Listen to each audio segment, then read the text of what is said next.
My name's Carson. I farm 100 kilometres north of Geraldton in WA, in the northern ag region, with my wife and my mother and father.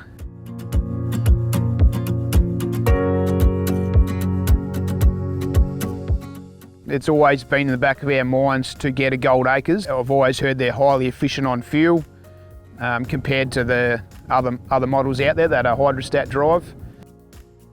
Spraying on our property is a huge part of our program. It's something we live in it.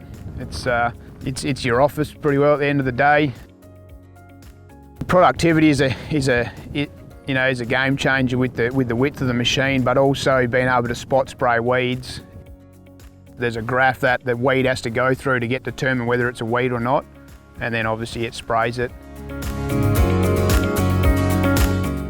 We've just started spraying green on green and done 1,000 hectares, and watching it spot spray radish in wheat. It's probably something similar to watching it spray, green on brown, to be honest. Probably thinking about it before we went green on green, it was hard to imagine what it was going to, how do these cameras work. But the results we're seeing and the savings, I'm hoping, I don't know if you want to talk numbers, but maybe in the vicinity of 300,000 we're hoping to save. The Goldacres is a 6,200 litre tank, so I'm going out at 100 litres per hectare. So 62 hectares I should get out of my tank. So at 10%, you're looking at, you should be able to cover a good day's, 600 hectares at 10%. If it's, your normal spray, you'd be probably, 60 hectares back to fill up again. When the Goldacres was offered to us, there were a few different options. That being whether you go individual nozzle, PWM, or sections.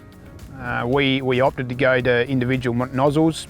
We obviously used to run a Weedetect, which is a green on brown system, and we know how well that works with nozzle detection, so it was sort of a no-brainer to go straight to PWM. The other option we had on the machine was a lighting kit to spray at night time with green on brown, and that's been great in our region when we get a lot of wind. We can go at night when it's calm, and so it's great.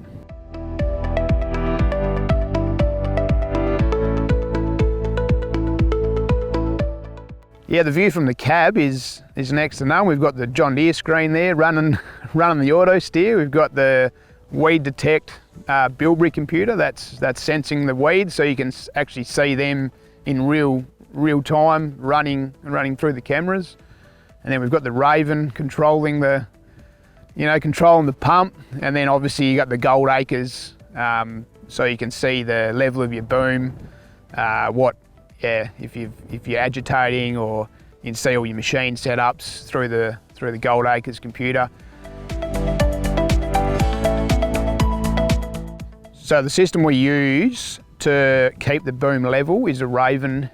It's a Raven control unit. I think that controls the pump and everything, your rate, and also does the stability of the booms as well.